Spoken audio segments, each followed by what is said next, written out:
30th anniversary of the Greater Chicago Jewish Fest. And somebody who actually we've interviewed at the fest before, and it is a pleasure to have. She's always so busy in Washington, we can't get her on the show. And we're talking about the sixth-term incumbent congressman of the 9th District, rising in the seniority level, Jan Schakowsky. How are you? Nice to see you, Avi. My pleasure, and thank you so much for stopping and chatting. You've really risen, to various committees that I might not have expected you to be on. You're on the Intelligence Committee these days? Right. I think probably people, when I first went to Congress, wouldn't picture me on the Intelligence Committee, but it's right. It's been a little bit out of my lane, but a fascinating challenge because the Congress of the United States doesn't even know all of the things that our country is doing to keep us safe. But the Intelligence Committee has a very important role in not only learning about those things, but I chair the Oversight and Investigations Committee of the Intelligence Committee, so I play a especially important role there. Definitely. Are you finding a lot of oversights and things? Well, this is a community, the intelligence community, that's kind of based on secrecy, so sometimes we have to prod a little bit in order to get the information, but our view is that we can be important partners in the security of the United States. That is, the Congress can. And so, yes, it's been a good relationship. Yeah, I mean, once upon a time I used to deal with the Mossad a little bit, when Jewish Chicago was a monthly. But are they a different kind of character? Is there a different personality involved with these kind of guys? Well, I just actually returned from Israel a few weeks ago, about a month ago, meeting with the intelligence community in Israel, and I'm very happy to say that our two intelligence communities are working hand in glove.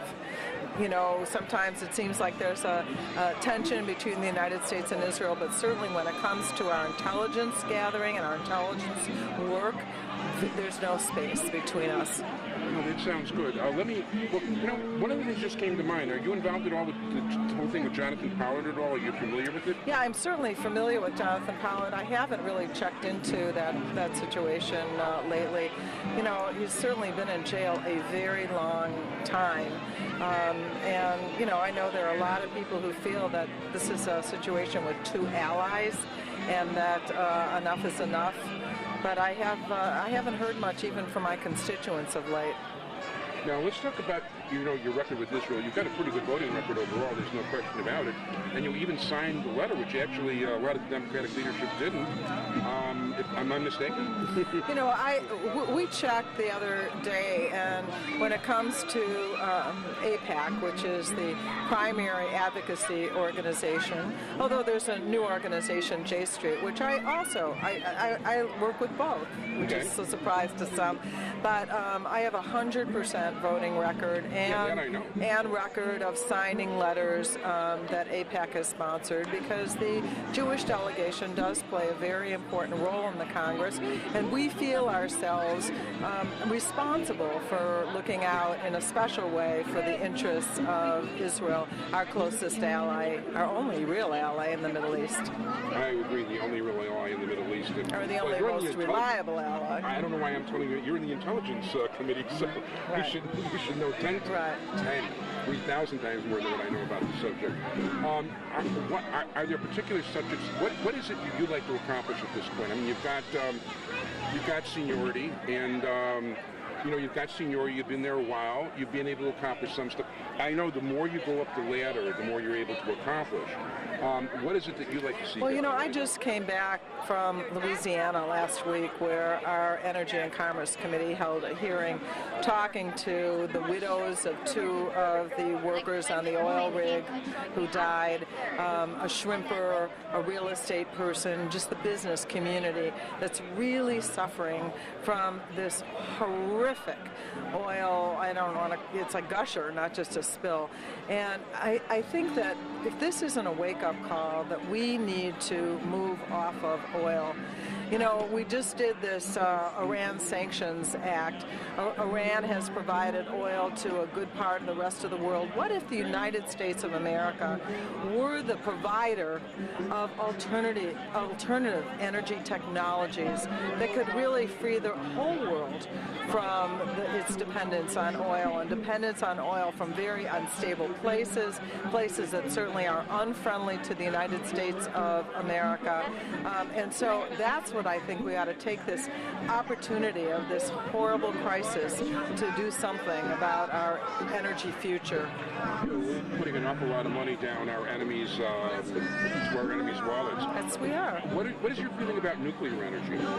Well, I am not a fan of nuclear energy, although the technologies are safer now, and it is being posed as certainly a clean energy alternative. I would much prefer to see solar and wind and water and really clean and renewable energies, because we still haven't totally solved the problem of the nuclear waste and just the dangers of the nuclear plants.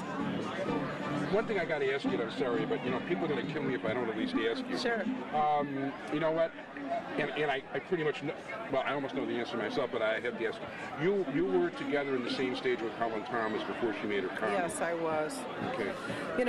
Well, first of all, I had no idea that Helen Thomas was capable of saying such a hateful, go back to Germany and Poland, where millions of Jews were killed. I'd like to attribute it to the fact that, well, she'll be 90 years old and she just kind of, lost her head over that.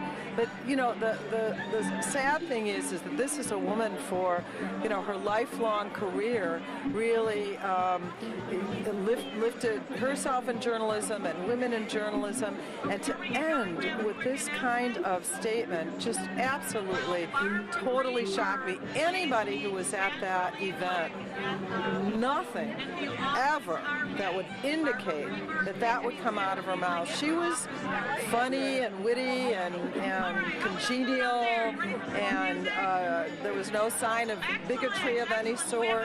So I was really just shocked and saddened and horrified.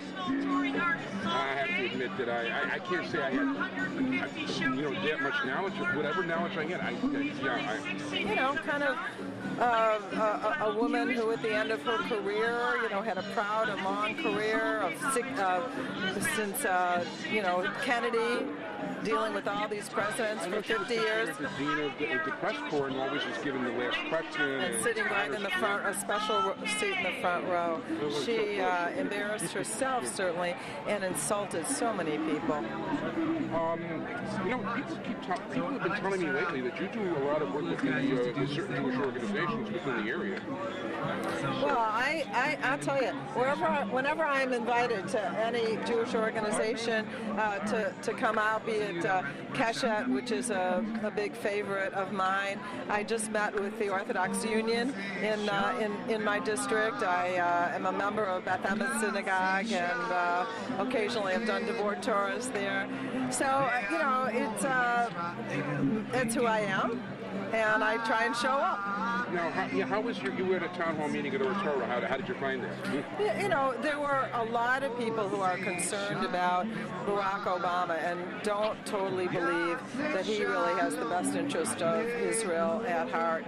I know Barack Obama, saying it doesn't necessarily mean people will believe it, but I know that this is somebody who in his heart is totally with the state of Israel, and what he wants to see is a safe and secure and permanent Jewish state of Israel, and that's what I want too. That's great. What would you like to add? Just that I really applaud the weather committee of the Jewish festival for making sure that, at least so far, the rain is not here, and it's been a really exciting and wonderful time.